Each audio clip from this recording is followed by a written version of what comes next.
There is a place where peace and mercy meet, where humankind the rays of Godhead can in darkness greet, and healing find. There is a manhood where divinity looks out to us from all eternity. O stream of light, O beam of ancient grace, given in this hour, for us who in this tender face behold the power that uttered time, that in the moments be. I see this gaze that waited long for me. O Master, draw me close to this soft heat that melts in this, the coldness of the heart where all things meet, except thy bliss. And in a smile bid me a while drink deep, here where there is a place for those who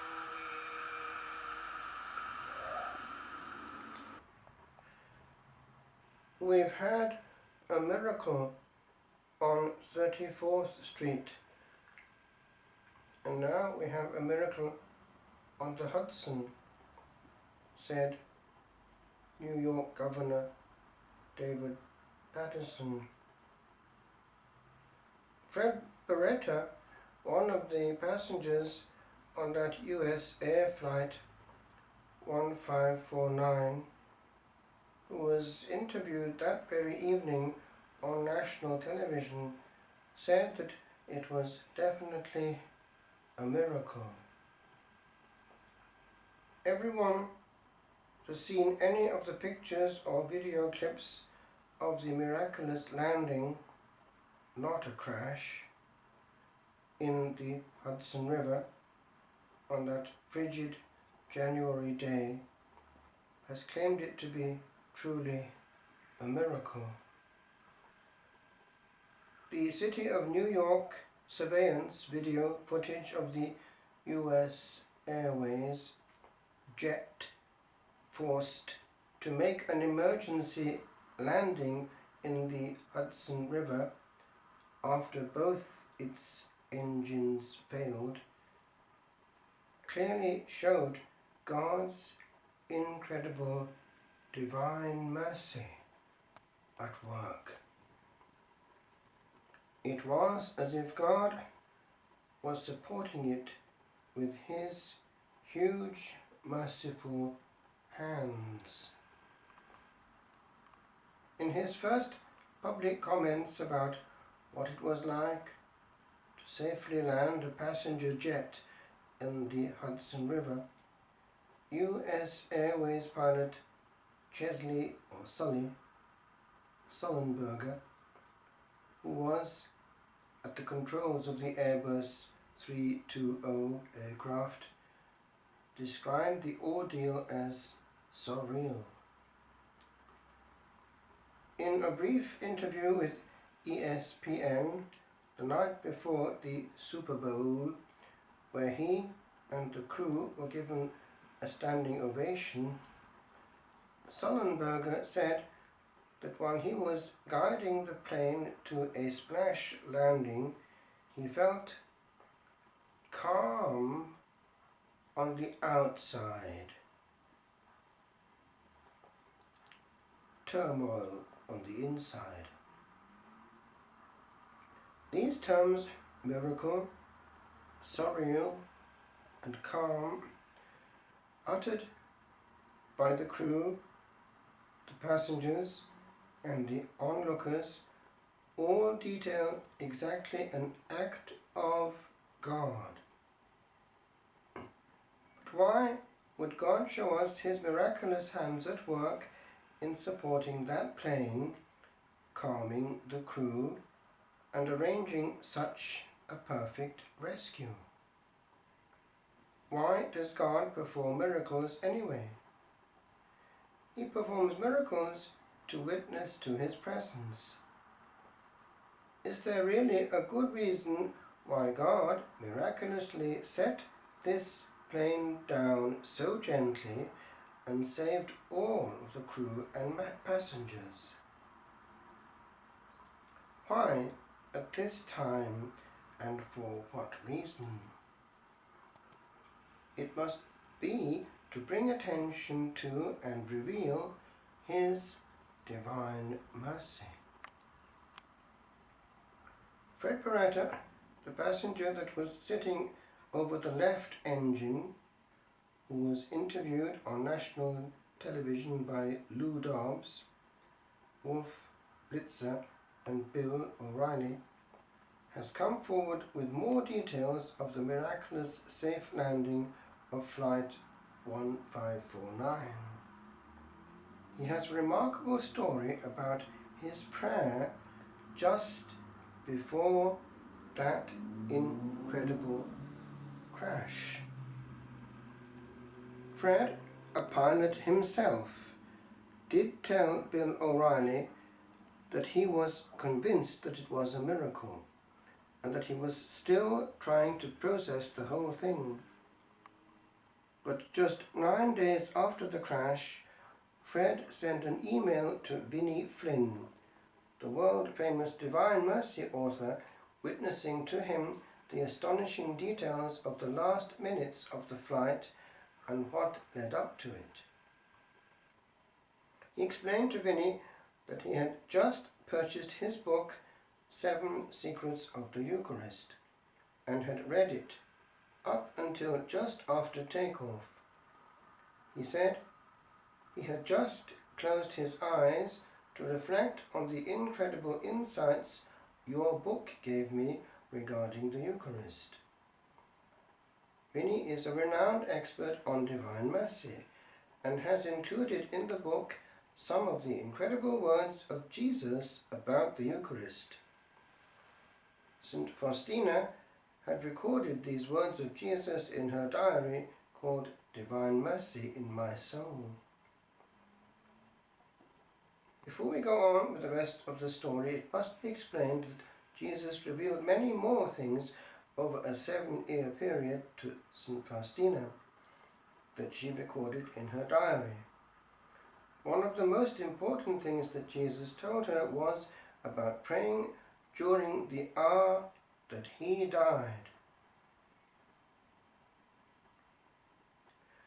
It is well known that Jesus died at about 3 p.m. Jesus told her, "In this hour I will refuse nothing to the soul that makes a request of me in virtue of my passion." It was right smack in the middle of this hour of great mercy at about 3:30 p.m. when the plane was going down that Fred remembered this incredible promise of our Lord Jesus and made a request. He testified to Vinnie Flynn, "I thought about the words Jesus said about that special promise, that nothing would be refused if asked for during the hour of mercy. I really thought there was a good chance myself and others would die that day, but I asked God to be merciful to us." Fred went on to tell Vinnie, "I just want you to know that your book gave me comfort as we were going down, and for that I am grateful. I know a lot of people prayed on that plane, and I believe the miracle on the Hudson was a testament to the mercy of God and a sign of hope. It was during this hour that our Lord Jesus' heart was pierced by a lance on the cross, and His blood and water gushed forth as a fountain of mercy for the whole world." Fred Beretta gave his witness for the first time in public at the Divine Mercy Conference in Orlando on the 21st of February.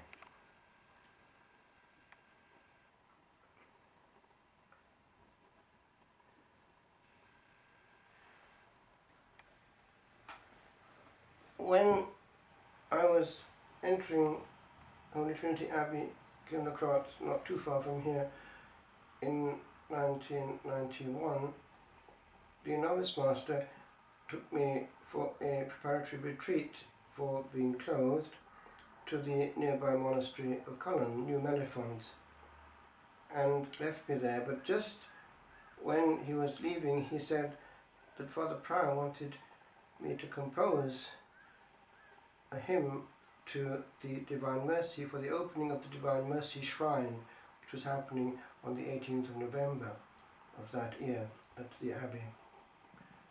And that was the last thing I really wanted to hear before going into retreat, because I wanted to be clear with my thoughts and alone with Jesus. So I went on my knees and I pleaded with, now as she was at the time, Sister Faustina, just please obtain something, and I hoped that something would come without having to sweat on it. And immediately, out of nowhere came both simultaneously the words and the melody. So I was able to write it, put it down and leave it and park it and get on quietly with my retreat. Later on, my mother picked it up and liked it, and she added harmonization to the music. She was a good organist. But the melody came from, I think, the help of St. Faustina. Here we are. There is a place where peace and mercy meet, where humankind the rays of Godhead can in darkness greet, and healing find. There is a manhood where divinity looks out to us from all eternity.